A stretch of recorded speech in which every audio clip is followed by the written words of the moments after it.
자, 우리 지난 몇 주간 이사야서 말씀을 봤죠. 그리고 오늘 예레미야를 보고 있는데, 이사야 선지자와 예레미야 선지자는 서로 다른 시대, 약 100년 정도 차이가 있습니다.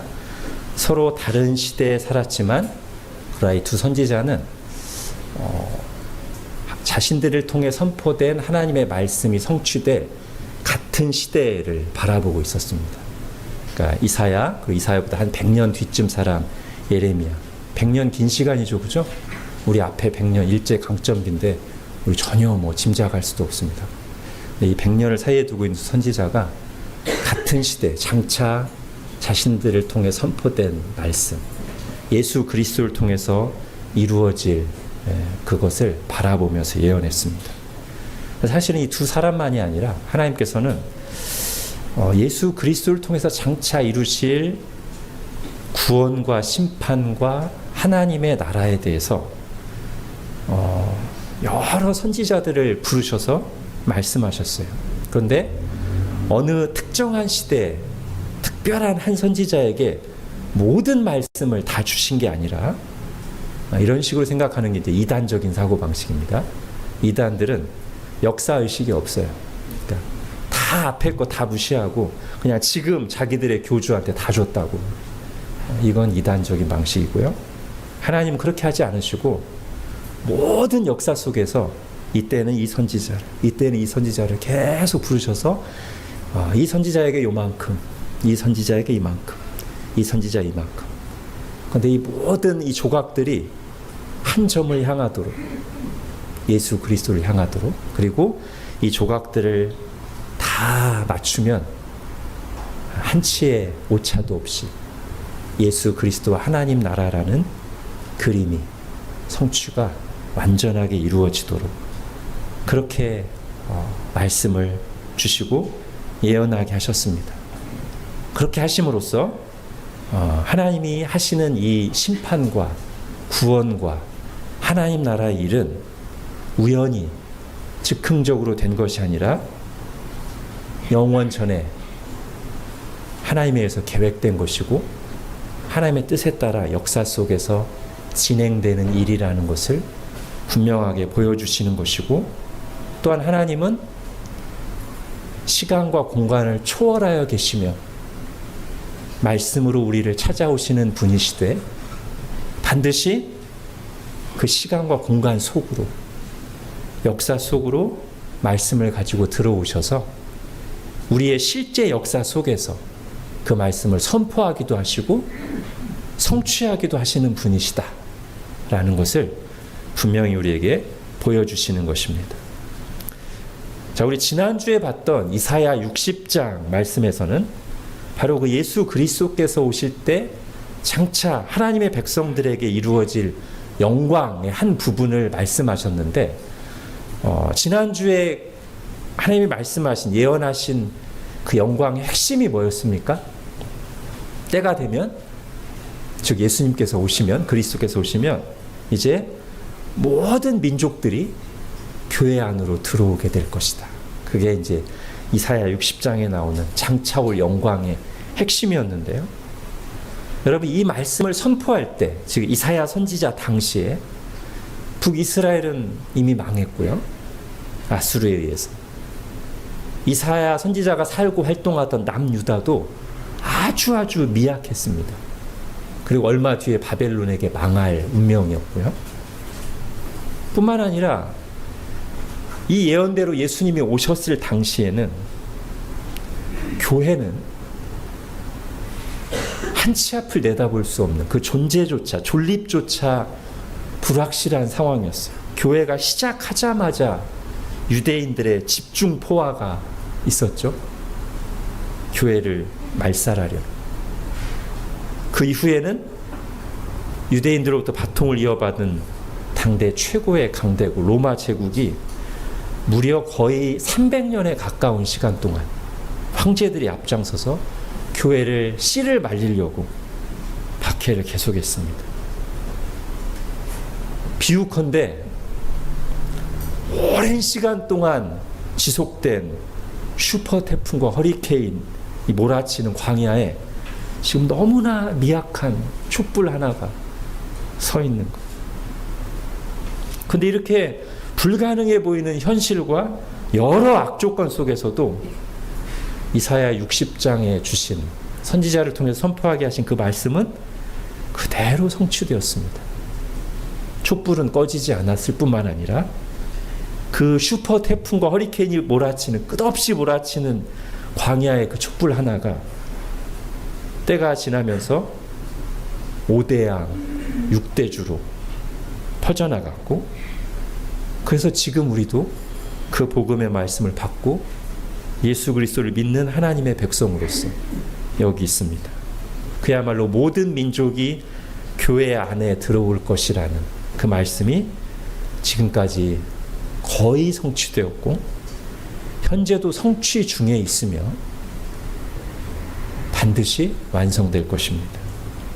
자, 이것이 외부에서 보는 큰 그림이라면, 모든 민족들이 교회 안으로 들어와서 하나님 나라가 성취되는 큰 그림이라면, 오늘 본문에서 예레미야 선지자를 통해 주시는 말씀은 그렇게 강력한 태풍과 허리케인이 계속되는 상황에서도 꺼지지 않고 점점 더 확산되어가는 이 촛불에 보이지 않는 내부에서 어떤 일이 일어나고 있는 것인가? 도대체 하나님께서 그들에게 어떤 은혜를 주셨기에 이런 일이 일어나는 것인가? 이 미약하면서도 결코 꺼지지 않는 이 촛불의 정체는 무엇이며, 끈질기게 살아남고 확산되어가는 이 생명력의 근원이 무엇인가? 이거를 이제 말씀하는 거라고 할 수 있습니다. 오늘 본문에서 예수 그리스도께서 오셔서 장차 이 말씀을 성취하실 때 베푸신 은혜가 무엇인가? 여러분 31절부터 34절까지 같이 읽겠습니다. 시작. 여호와의 말씀이니라. 보라, 날이 이르리니 내가 이스라엘 집과 유다 집에서 새 언약을 맺으리라. 이 언약은 내가 그들의 조상들의 손을 잡고 애굽 땅에서 인도하여 내던 날에 맺은 것과 같지 아니할 것은, 내가 그들의 남편이 되었어도 그들이 내 언약을 깨뜨렸음이라.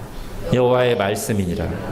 그러나 그날 후에 내가 이스라엘 집과 맺을 언약은 이러하니, 곧 내가 나의 법을 그들의 속에 두며 그들의 마음에 기록하여 나는 그들의 하나님이 되고 그들은 내 백성이 될 것이라.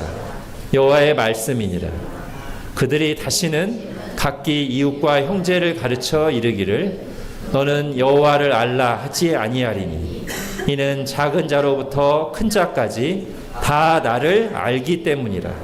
내가 그들의 악행을 사하고 다시는 그 죄를 기억하지 아니하리라. 여호와의 말씀이니라. 아멘. 자, 예수 그리스도께서 오실 때 이 새 언약의 은혜를 베푸신다고 하시는데, 이제 옛 언약과 비교하는 겁니다. 옛 언약은 뭐예요? 32절에 나오는 이스라엘 백성들을 애굽 땅에서 구원해 내시고서 시내 산에서, 시내 광야에서 이스라엘과 맺었던 언약을 가리키는 거죠. 중요한 차이를 이렇게 묘사하고 있습니다. 그때 옛 언약 때는 그 언약을 어디에 기록하고 새겼어요?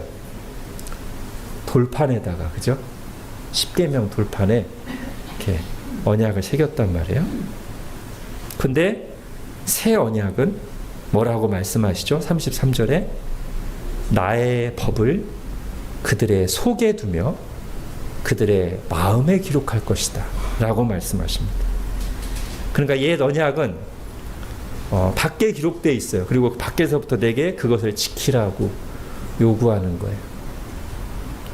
그러나 새 언약을 통해 주신 은혜는 우리 마음에 새기고 기록해 두셔서 안에서부터 그 말씀대로 살고자 하는 소원이 일어나는 것입니다.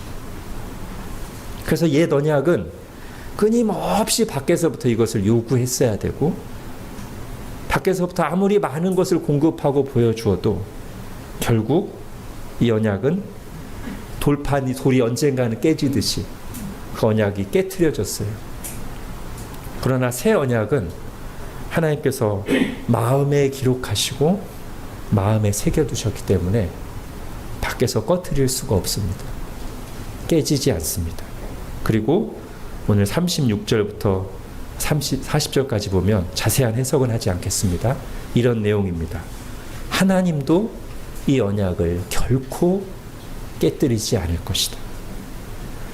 하나님도 언약을 깨뜨리지 않으시고 이 언약의 특성이 우리 마음에 새겨둔 것이어서 이 새 언약의 은혜 안에 들어온 사람들은 그들도 연약하고 넘어지고 흐트러질 때는 있을지언정 결코 이 언약을 근본적으로 깨트릴 수도 없고 밖에서 불어오는 어떤 광풍도 태풍도 이 불을 꺼뜨릴 수 없노라고 말씀하고 있는 것입니다. 여러분, 왜 이런 은혜가 필요할까요? 즉 하나님의 법을 마음에 새기고 기록하는, 또는 우리 마음을 새롭게 하시는 은혜가 왜 필요할까요? 인간에게. 다시 이스라엘의 실패를 얘기하겠습니다. 하나님께서 이스라엘을 구원해 내실 때 애굽 땅에서 얼마나 많은 기적과 능력을 베푸셨습니까? 10가지 재앙을 내리시고 홍해 바다를 가르시고 40년 동안 매일매일 하늘에서 만나가 내리고 반석에서 물이 났습니다. 여러분, 이거 자체가 엄청난 은혜고 특권이죠. 그러나 구약시대 이스라엘 백성들은 이런 모든 은혜를 받고 경험하고도 언약을 지키지 못하고 깨뜨렸습니다. 여러분, 정말 사람이 구원받기 위해서는 그보다 더 본질적인 은혜가 필요합니다. 즉 사람의 밖에서 일어나는 엄청난 능력과 기적보다도 정말 우리가 구원받기 위해서는, 그리고 이 언약 안에 계속 머물기 위해서는 사람의 안에서 일하시는 하나님의 능력과 은혜가 반드시 필요하다는 것. 우리 마음을 바꾸시는, 우리 마음을 새롭게 하시는, 오늘 성경의 표현에 의하면 하나님의 법을 다른 곳이 아니라 바로 우리의 마음에, 우리 속에 기록하고 새겨두시는 은혜가 필요하다는 것입니다. 그리하여 하나님이 얼마나 크고 위대한 분이신가를 중심에서부터 깨닫고 예수 그리스도를 내어주신 나를 향한 하나님의 사랑을 알고 하나님의 진리가 내 속에 뿌리 내리는 그런 은혜가 필요합니다. 그런 은혜만이 죄로 부패한, 교만한, 끊임없이 자기중심적이 되는 인간에게 깨어지지 않는 구원을 줄 수 있습니다. 물론 하나님께서는 밖에서 일어나는 일들을 사용하십니다. 기적도 사용하시고 고난도 사용하시고 다양한 일들을 사용하세요. 그러나 고난 자체로 우리 마음이 하나님 앞에서 겸손하게 되는 것도 꼭 아니고, 엄청난 기적을 본다고 해서 그 기적 자체가 우리에게 하나님을 아는 눈을 열어주고 하나님을 바르게 알고 믿도록 해주는 것도 아니라는 거예요.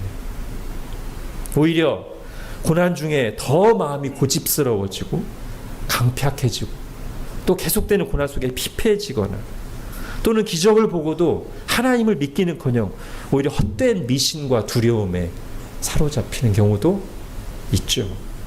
우리 주변에서도 얼마든지 볼 수 있고요. 사실 성경이 그것을 매우 반복해서 여러 번 보여주고 있습니다. 여러분, 성경에 기적이 많이 나오잖아요.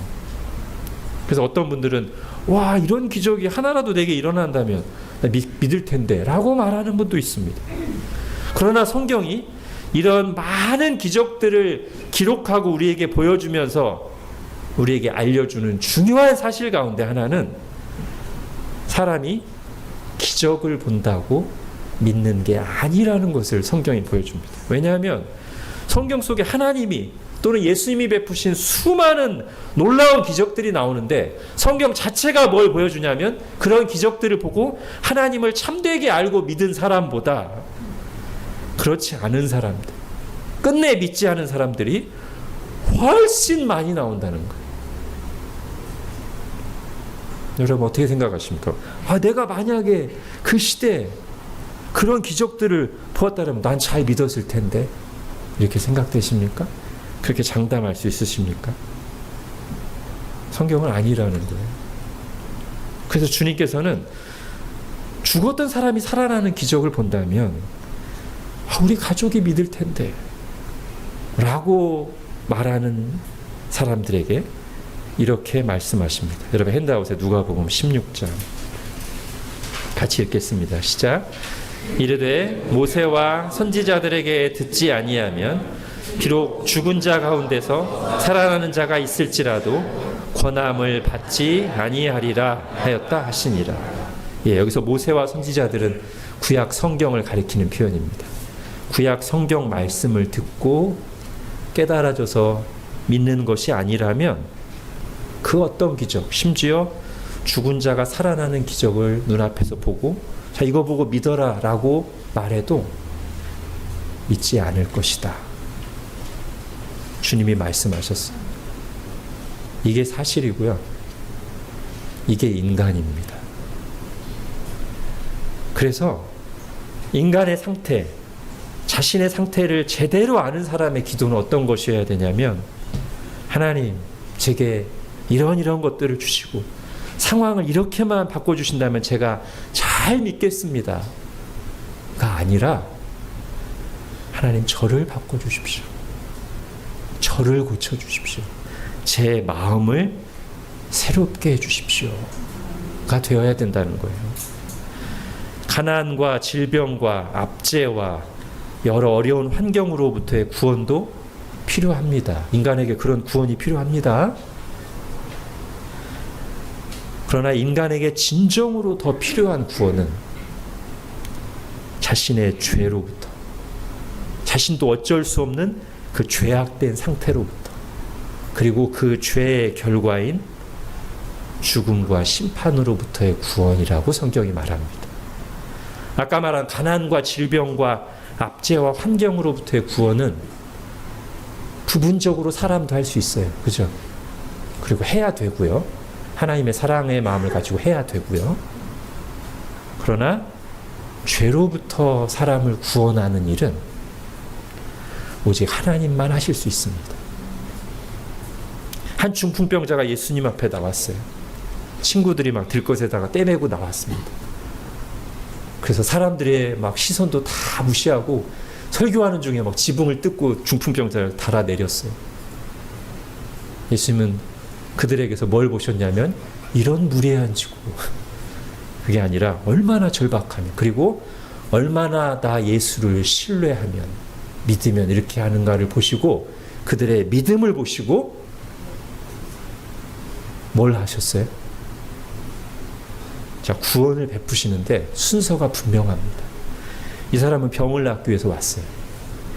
그러나 예수님은 그 믿음을 보시고 구원을 선포하시는데 어떤 구원을 선포하세요?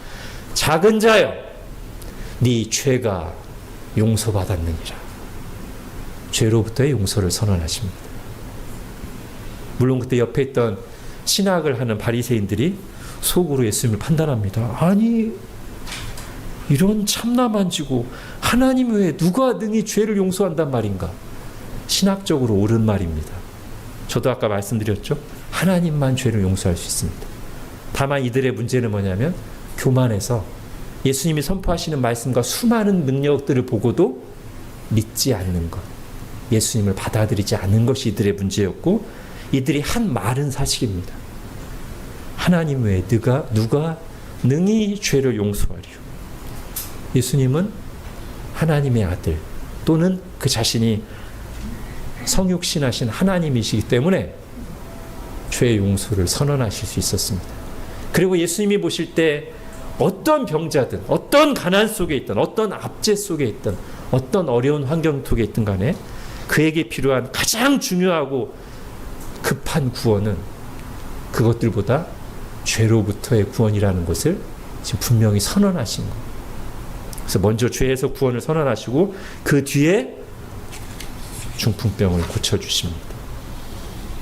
여러분, 인간의 지식, 노력, 의지, 도전 등이 어느 정도 인간의 삶을 개선시킬 수 있습니다. 그리고 그런 활동을 해야 됩니다. 그러나 하나님을 제대로, 참 하나님을 제대로 알고 믿는 일, 그리고 그 하나님 앞에 내가 죄인임을 깨달아서 하나님 앞에 겸손히 엎드리는 일은 하나님의 은혜가 없이는 절대 불가능합니다. 오늘 선지자 예레미야를 통해서 장차 예수 그리스도를 통해 주실 은혜를 예언하시면서 하나님의 백성들에게 바로 그런 은혜를 주시겠다고 말씀하시는 거예요. 마음을 새롭게 하시는 은혜. 제가 종종 사용하는 표현을 빌린다면 믿어지는 은혜를 주시겠다고. 우리 영혼을 속에서 거듭나게 하셔서 하나님을 알게 하시고 믿게 하시는 그런 은혜를 주시겠다고 말씀하시는 겁니다. 자, 예레미야와 거의 비슷한 시기에 활동했던 또 다른 선지자 에스겔인데요. 에스겔에게 주신 말씀 중에 오늘 본문과 거의 같은 내용인데 재미있는 표현과 비유가 나와요.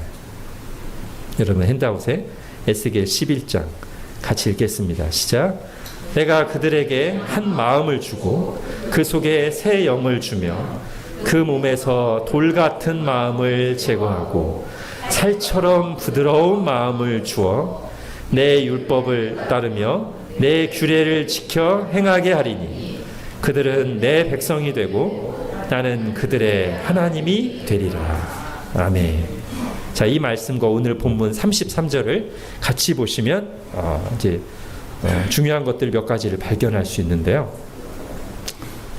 에스겔서 말씀은 돌 같은 마음을 제하고 살처럼 부드러운 마음.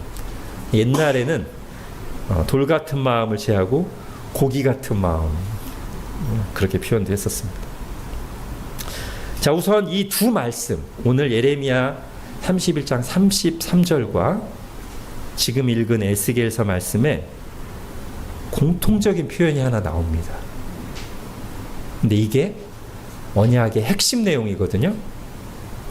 뭐죠? 오늘 본문 33절과 지금 에스겔 11장 좀 더 힌트를 주면 20절에 공통적인 표현이 하나 나와요. 약속이 나와요. 보이시죠? 33절에서는 나는 그들의 하나님이 되고 그들은 내 백성이 될 것이라.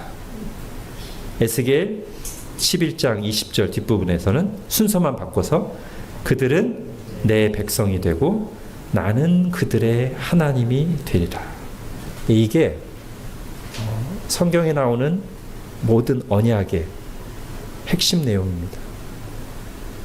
은혜의 핵심이고 하나님께서 성취하시려고 하는 일의 핵심이에요. 뭐가요?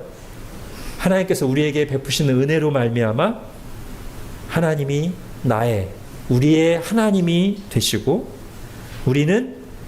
나는 그 하나님의 백성이 되는 것. 이게 성경에 나오는 언약의 핵심 내용입니다. 근데 이게 지금 이 언약의 내용이 뭐냐면 되는 거잖아요. 되는 거. 하나님은 나의 하나님이 되시고 나는 하나님의 백성이 되는 거.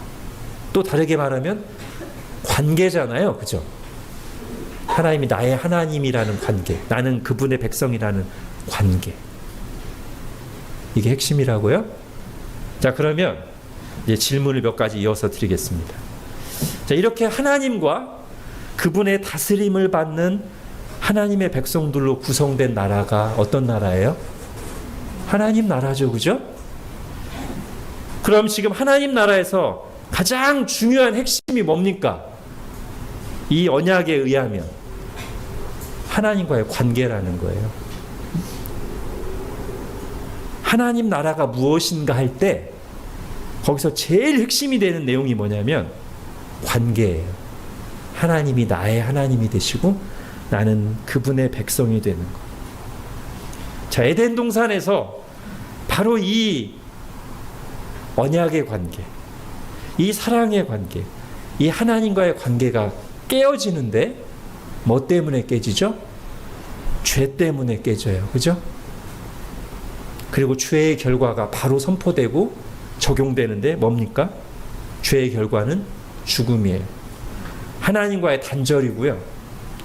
그 죽음의 증상들인 두려움, 허무, 여러 가지 무질서와 부작용들. 이게 다 하나님과의 단절로 인해서 오는 거예요. 그리고 가장 마지막에는 하나님과의 영원한 단절, 지옥 심판이 있습니다. 자, 이 죄와 죄의 결과인 죽음에서 우리를 구원하시고, 즉 죄 문제를 해결하시고 하나님과의 깨어진 관계를 회복시켜 주시는 분이 누구예요? 예수 그리스도예요. 그럼 이걸 다시 다 정리하면 결국 누구를 통해서 하나님의 나라가 이루어지는 거예요? 예수 그리스도예요. 그리고 그 하나님 나라에서 가장 중요한 핵심은 다시 뭐라고요? 하나님과의 관계라고요. 하나님이 나의 하나님이 되시고 나는 하나님의 백성이 되는 거예요. 지금 제가 성경의 핵심 내용을 짧게 요약한 것입니다. 이것이 선지자들이 말한 내용의 중심 내용이고 언약의 핵심이며 성경의 주제이고 우리가 받은 은혜 중의 은혜입니다. 그리고 오늘 예레미야 말씀과 에스겔서 말씀은 이렇게 예수 그리스도를 믿고 하나님의 백성이 된 사람들에게 일어나는 일을 몇 가지 정리해서 말해주는데, 먼저 예레미야 34절에 보면 뭐라고 합니까? 뒷부분부터 볼게요. 내가 그들의 악행을 사하고 다시는 그 죄를 기억하지 아니하리라. 죄의 완전한 용서. 더 이상 정죄함이 없습니다. 영원한 용서입니다. 두 번째, 34절 앞부분, 이는 작은 자로부터 큰 자까지 다 나를 알기 때문이라. 예, 하나님을 참되게 알고 믿는 것입니다. 예수님께서 영생에 대해서 이렇게 말씀하신 적이 있어요. 영생은 곧 유일하신 참 하나님과 그가 보내신 자 예수 그리스도를 아는 것입니다. 자, 오늘 에스겔 또 11장 20절에는 또 어떤 약속이 있어요. 이런 은혜를 받으면, 즉 마음을 새롭게 하시는 은혜, 돌 같은 마음을 제거하고 살처럼 부드러운 마음을 주시는 은혜를 받으면 이제는 하나님의 말씀을 마음으로부터 따르며 지키는 그런 은혜가 있어요. 제가 정리하겠습니다. 오늘 새 언약을 말씀하고 계신데요. 그리고 이 새 언약은 예수 그리스도를 통해서 성취될 은혜를 말씀하시는 건데, 이 새 언약에 약속된 은혜, 즉 예수 그리스도를 통해서 은혜를 받아 하나님의 백성된 사람들은 어떤 사람들인가? 예레미야 말씀과 에스겔 말씀이 잘 정리해주고 있습니다. 뭐예요?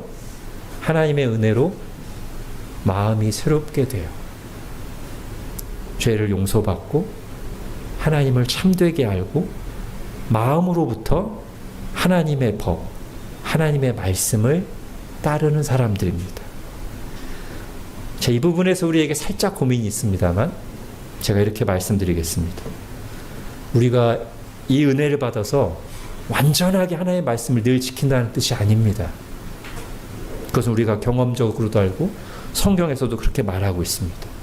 다만 비록 이 땅에 사는 동안 우리가 불완전하고 나약할지라도 우리가 하나님의 말씀을 지키는 것은 어떤 아무런 인격적인 관계 없이 하나님을 모른 채 그냥 지켜야 되는 규칙이니까 법이라서 지키는 것이 아니라 은혜를 받아서 나를 창조하시고 구원하신 하나님을 참되게 알기 때문에 예수 그리스도를 통해서 베푸신 그 크신 사랑을 받았고 깨달았기 때문에, 그래서 그분과의 인격적인 사랑의 관계 속에서 하나님의 말씀을 따르려는 새 마음을 받은 사람들이라는 것입니다.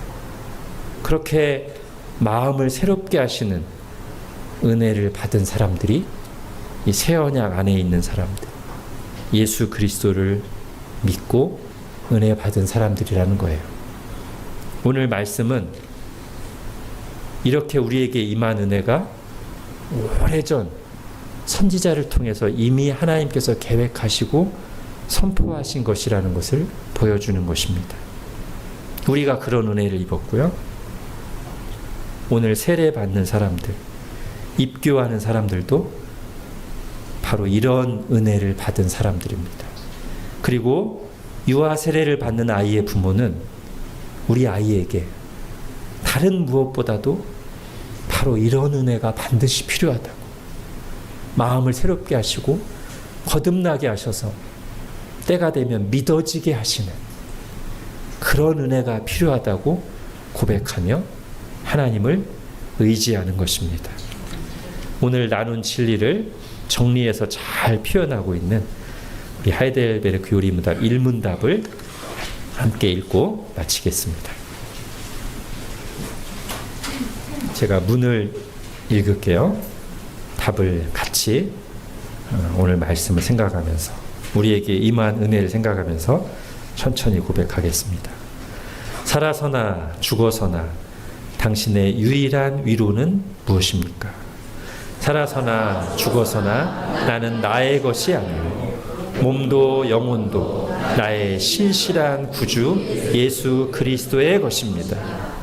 그리스도께서는 그의 보혈로 나의 모든 죄값을 완전히 치르고 나를 마귀의 모든 권세에서 해방하셨습니다. 또한 하늘에 계신 나의 아버지의 뜻이 아니면 머리털 하나도 땅에 떨어지지 않도록 나를 보호하시며 참으로 모든 것이 합력하여 나의 구원을 이루도록 하십니다. 그러함으로 그분은 그의 성령으로 나에게 영생을 확신시켜 주시고 이제부터는 마음을 다하여 즐거이 그리고 신속히 그를 위해 살도록 하십니다. 아멘. 기도하겠습니다. 하나님, 오래전 선지자를 통해 예언하신 그리고 예수 그리스도를 통해서 우리에게 성취되고 임한 이 새 언약의 은혜를 오늘 말씀을 통해 다시 한번 들었습니다. 우리가 오늘 구원받고 예수 그리스도를 믿고 하나님의 백성으로 이 자리에서 예배하고 있는 것은 밖에서 일어난 어떤 일들 때문이 아니라 그것을 보고 내가 내 의지와 노력으로 스스로 깨달아 이 자리에 있는 것이 아니라 오늘 성경 말씀에 주님께서 기록하시고 그대로 행하신 대로 하나님께서 우리 속에서 일하셔서 죽어있던 우리 영혼을 거듭나게 하셔서 말씀을 우리에게 주실 뿐만 아니라 그 말씀이 믿어지는 은혜를 주셔서 우리의 마음을 새롭게 하시고 하나님의 은혜와 진리의 법을 우리 마음에 새겨주셔서 우리가 구원받고 이 자리에 있는 것임을 다시 한번 깨닫고 하나님께 감사를 드립니다. 또한 우리가 비록 연약하고 흐트러지고 넘어지지만 이것이 끝내 완전한 실패로 하나님으로부터 단절되는 것으로 이어지지 않고 최후 승리를 거둘 수 있는 것은 하나님께서 이 생명을, 이 불을 밖에 두시고 우리에게 잘 지키라고 하신 것이 아니라 친히 우리 속에 두시고 하나님께서 친히 보호하시고 지켜주시고 완성에 이르게 하시기 때문임을 새 언약의 약속 가운데 다시 한번 들었습니다. 하나님, 그러하오니 감사하며 기뻐하게 하시고 두려워하지 않게 해주시고 오늘 말씀에 이른 것과 같이 우리에게 이런 은혜를 주신 하나님의 사랑에 감복하여 마음으로부터 점점 더 하나님을 알기를 힘쓰며 하나님의 말씀대로 살아가기를 힘쓰는 저희들 되게 하여 주옵소서. 예수님의 이름으로 기도합니다. 아멘.